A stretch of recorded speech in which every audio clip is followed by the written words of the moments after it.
Assalamualaikum warahmatullahi wabarakatuh. Saya Yusmi Haninda dengan NIM 2213040020 di mana akan menjelaskan mengenai etika pemasaran perspektif syariah sebagai nilai pengganti ujian tengah semester pada mata kuliah etika bisnis syariah.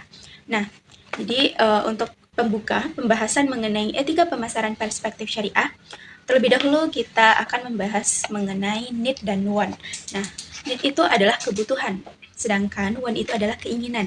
Untuk lebih jelasnya, need itu adalah sesuatu yang kita butuhkan untuk keberlangsungan hidup kita. Jadi itu memang kita perlukan dalam menjalankan kehidupan. Nah, contohnya seperti makanan, minuman, tempat tinggal, pakaian, dan lain sebagainya. Sedangkan untuk want sendiri atau keinginan sendiri itu adalah sesuatu yang diingini oleh individu atau kelompok, di mana keinginan ini biasanya dilandaskan oleh suatu dorongan emosional dari diri seseorang untuk mengingini suatu barang atau jasa. Nah, contohnya keinginan atau want itu adalah interior sebuah rumah gitu. Kita menginginkan interiornya seperti ini, seperti ini, seperti ini. Itu bisa dijadikan sebagai salah satu contoh dari want tersebut. Nah, untuk lebih jelasnya mengenai konsep need dan want tersebut, kita contohkan kepada tempat tinggal. Nah, tempat tinggal itu kan konsepnya adalah sesuatu yang kita butuhkan untuk berlindung. Jadi itu termasuk kepada need atau kebutuhan. Nah, sedangkan untuk warna rumahnya apa, interiornya gimana, denah rumahnya gimana, desain denahnya gimana, itu termasuk kepada want ataupun keinginan.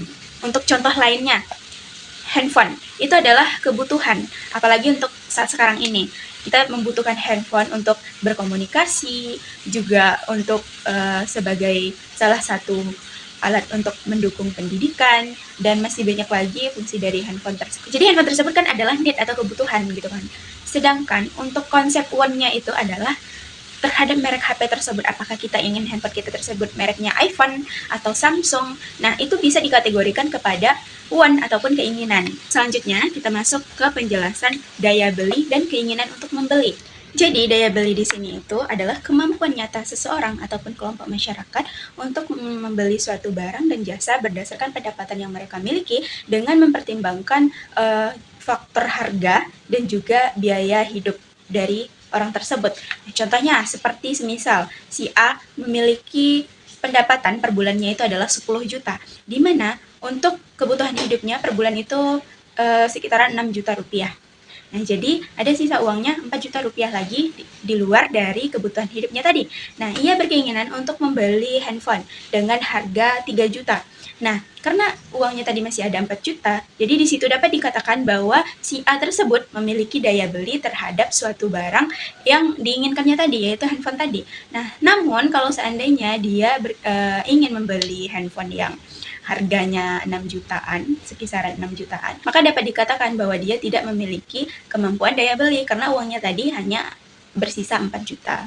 Nah, selanjutnya kita masuk kepada keinginan untuk membeli. Nah, keinginan untuk membeli di sini adalah dorongan internal dari diri seseorang untuk membeli suatu barang atau jasa yang bisa muncul dari kebutuhan nyata atau sekedar dorongan emosional saja. Nah, jadi keinginan untuk membeli ini banyak sekali faktor yang mempengaruhinya. Bisa jadi itu karena tren, atau juga dia berkeinginan untuk membeli tersebut karena terpengaruh iklan atau promosi yang menarik, yang juga bisa jadi karena gengsi sosial, dan masih banyak faktor lainnya. Nah, atau juga ada faktor pengalaman pribadi terhadap pemakaian barang tersebut sehingga dia berkeinginan untuk membeli lagi barang tersebut. Contoh dari keinginan untuk membeli ini ya sederhana saja, semisal si A ingin membeli laptop. Nah, udah hanya sebatas itu. Jadi keinginan untuk membeli semisal dia ingin membeli iPhone karena teman-temannya semua sudah pakai iPhone gitu kan. Nah, itu berarti keinginan untuk membelinya dipengaruhi oleh gengsi sosial dan juga lingkungannya. Atau dia ingin membeli suatu barang karena lagi ada diskon. Atau dia berkeinginan membeli suatu barang tersebut karena lagi tren. Nah, itu adalah konsep dari keinginan untuk membeli. Bahasan berikutnya yaitu mengenai etika pemasaran produk dan harga serta distribusi dana tempat promotion atau iklan, promosi atau iklan. Nah, tentunya dalam melakukan pemasaran ada etika yang harus kita lakukan. Apalagi dalam syariah ya, kita harus mengikuti dan tidak boleh keluar dari koridor syariah atau prinsip-prinsip syariah. Kita harus menerapkan prinsip-prinsip syariah tersebut terhadap pemasaran yang kita lakukan. Jadi, etika ini itu bertujuan untuk kemaslahatan masyarakat dalam melakukan aktivitas bisnis. Nah, dalam pemasaran itu ada disebut dengan marketing mix, di mana di situ ada istilah 4P atau 4P, yaitu produk, price atau harga, dan juga plat, tempat, dan keempat itu promotion ataupun iklan. Nah, kita lihat dari 4 kategori marketing mix tersebut tentu ada etika-etika yang harus kita lakukan dalam melakukan pemasaran. Nah, yang pertama kita lihat dari produk. Yang pertama itu produk, di mana dalam melakukan suatu pemasaran, produk tersebut harus jelas atau adanya kejelasan barang dari yang kita jual tersebut, bagaimana ukurannya, bentuknya, komposisinya gimana, kondisi dari barang tersebut bagaimana, itu harus jelas sehingga tidak ada nantinya pihak yang akan merasa dirugikan. Nah, selanjutnya barang tersebut harus halal tentunya, baik dari zat maupun dari segi mendapatkannya. Selanjutnya yaitu kejujuran, di mana dalam melakukan suatu promosi terhadap barang, kita harus jujur kepada konsumen dalam menjelaskannya, harus ada transparansinya. Kita harus menjelaskan keadaan barang tersebut apa adanya tanpa dilebih-lebihkan ataupun overclaim. Nah, selanjutnya kita masuk ke price ataupun harga. Nah, dalam penetapan harga dari suatu produk yang kita pasarkan tadi, tentunya ada juga etika yang harus kita patuhi, di mana dalam penetapan harga kita harus menetapkan harga yang kompetitif sehingga tidak merugikan pelaku usaha lainnya. Nah, namun untuk menetapkan harga yang kompetitif tersebut, kita juga harus mempertimbangkan modal yang kita keluarkan untuk barang tersebut sehingga kita juga tidak mengalami kerugian gitu. Selanjutnya kita masuk kepada place ataupun tempat, di mana dalam pemilihan tempat ini kita harus memilih tempat yang efektif dan efisien sehingga bisnis kita tuh jalannya lancar gitu. Nah, selain itu juga dari tempat ini itu bisa mempengaruhi saluran distribusi kita kepada pelanggan.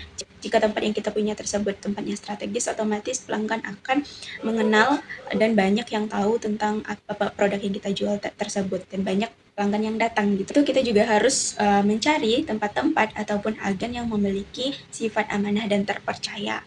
Selanjutnya kita masuk ke yang terakhir, yaitu promotion ataupun iklan, di mana dalam melakukan promosi atau pengiklanan suatu produk yang kita pasarkan, dalam melakukan pemasaran itu yang harus dipatuhi adalah kejujuran. Karena dalam menjelaskan suatu produk, tentunya dalam melakukan promosi ini kita akan menjelaskan apa manfaat dari barang yang kita jual, apa kegunaannya, apa kelebihannya, itu akan kita berikan penjelasan semenarik mungkin agar konsumen itu tertarik membeli barang yang kita jual. Namun, kita harus menjelaskan sesuai dengan keadaan barang tersebut, harus transparansi mengenai seluruh informasi dari produk yang kita jual, baik dari segi bentuk, komposisi, dan lain sebagainya. Kita tidak boleh di dalamnya melakukan penipuan ataupun overclaim terhadap penjelasan dari produk yang kita pasarkan tadi.